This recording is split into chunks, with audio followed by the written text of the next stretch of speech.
Welcome back to another vlog. This week's vlog will be short and gracious. I put together a bunch of resources. Obviously, if you're here, you're following, you've seen all the resources on Google Meet and posted them on Facebook and had a lot of people that were appreciative of that shared and commented and stuff like that. It's cool when you get validated by the work that you do, whether that's a monetary value, whether that's a thank you value, whether that's something, but some sort of validation that what you're doing and spending your time doing is helping other people be successful. And that was apparent this week. So this week is just a quick short story about the last student in. There was an experience that happened a couple years ago when I was working with a different principal, my first year as an assistant principal, and we had this moment that we shared that I'll never forget, both as a father and a teacher, administrator, leader. I'll be reading it and sharing it as we go, so hopefully you like it. Let's wait a few minutes. The last student in probably needs us more than we know.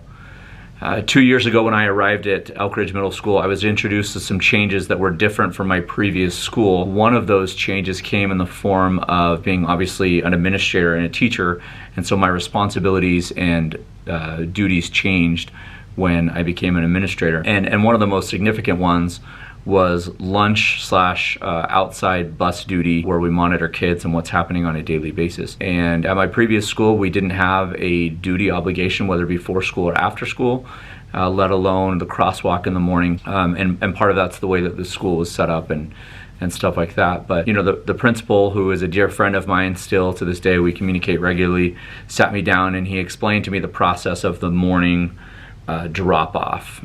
We live in a community where maybe 50 to 60% of our students either get dropped off or ride a bike or walk.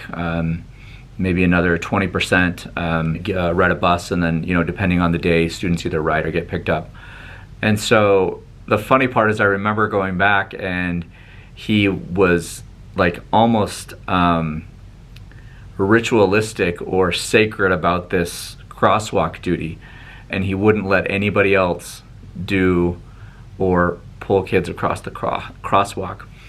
And you know, and he made jokes about being the highest paid crossing guard in the district, right? And joking aside, what it did though is it became part of our culture, and it's still to this day part of our culture, where an administrator is out every morning walking kids across the crosswalk as they come. We have 4 lanes of, you know, cars coming and dropping off kids through that process. Anyway, so as I started to fill in when the principal was gone to meetings or had other responsibilities, I began to appreciate the role of a crossing guard and the opportunity it gave me to connect with kids. I started to see which parents came in which cars, and I started to be able to see which carpools brought which cars, which parents had pets, and the dog hanging out the back seat or the back window.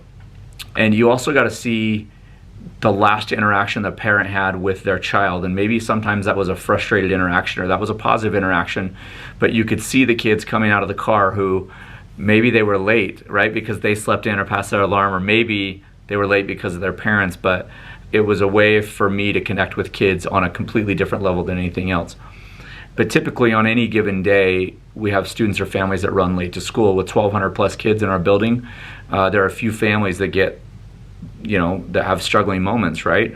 My family with 7 kids, sometimes that happens to us. And I don't remember the specific day or even the particular student, but I do remember the exact conversation. And so, you know, a side note here, again, I know I mentioned this before, but our principal literally carries his stop sign like it's Excalibur. He doesn't let anybody touch it, and he like puts it in a special place in his office. And I had to find another one, right, just to use. So we have 2 of those signs. I had to find another sign to use. But I was escorting kids and parents across the 4 lanes of drop-off zone. And the traffic began slowing down, and I decided to head back inside and get an early start on some paperwork in my office, or just, you know, as an administrator, there's a lot of things to do. As a teacher, there's a lot of things to do. You need to get things done when you're at the building. And I was talking with the principal, and we walked inside, and he slowed down the main door, and he said, "Hey, let's wait here for a few minutes. The last student probably needs us more than we know." So we stood at the main door of the school for 3 or 4 minutes, and we welcomed a handful of students into school that day. And he, you know, explained to me that the students or the families that are running late probably need a smile or a welcoming an adult more than anybody else. And clearly, for whatever reason, their morning had not gone or wasn't going as planned.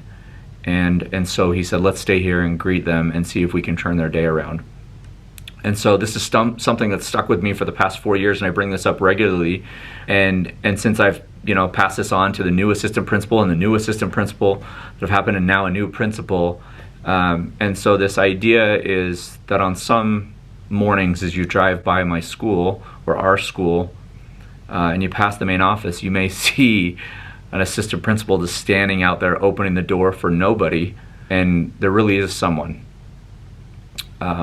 They're just not quite at school yet.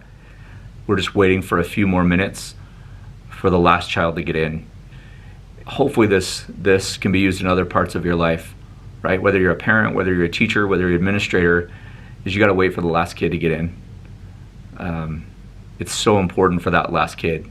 And those of you that are last kids or were last kids growing up for whatever reason, you know how important that is. And so my hope is that you will wait for the last kid to get in. If you're here, it's because most likely you're an educator or you're a family member or a friend. But I love you, I appreciate you, and I'm glad that you're here.